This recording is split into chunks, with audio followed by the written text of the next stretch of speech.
Hello everyone. In my today's presentation, I'll be talking about what are the different factors which makes the learner-friendly environment. Now, what do you mean by learner-friendly environment? The environment in which the learner feels safe and secure, and the environment in which the learner have a better scope to develop himself or herself to his or her fullest potential. So the environment which nurtures a child, which develops a child, and which helps the child in the growth and development of all aspects of his personality, that environment can be considered as a learner-friendly environment. Now, what are those different elements, or what are the different factors which will have an influence on that learner-friendly environment?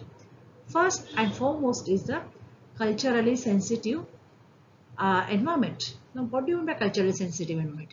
The environment in which each child's culture is valued and respected. So, how much is your teacher culturally sensitive? That will decide whether the classroom environment is child friendly, learner friendly or not.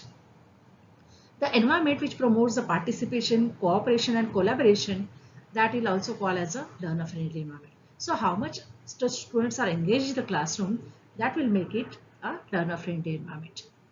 The environment which promotes the healthy lifestyles and life skills.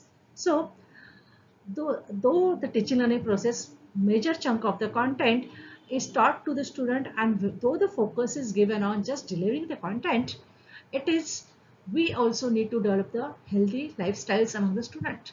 We need to develop the life skills among the student which will prepare them to live his life successfully, which will develop certain skills which he or she will be requiring when he or she will grow up and when he will or she will go out in search of a job.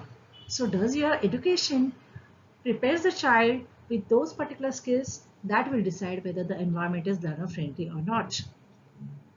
The environment in which learning is relevant to children's daily life. It is not merely limited within the textbook, but the teacher puts her efforts to take the content outside of the classroom. So learning is relevant to day-to-day life. The environment in which the teacher and the student both take the responsibility for learning. So it is not, if the child is not learning, teacher will not say it's not my responsibility, let the child will suffer, and if he is not going to learn, he is going to lose the many of the things which he or she would have been able to do it.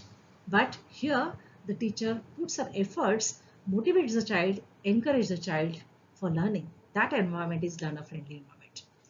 The environment in which there is no gender bias. It is an environment where the fairness principle is followed and where there is no discrimination is done on the basis of gender.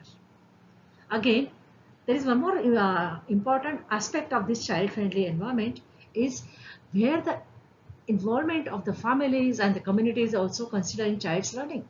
So child's learning is no more not only the responsibility of the teacher, but it is the responsibility of the parent and the community.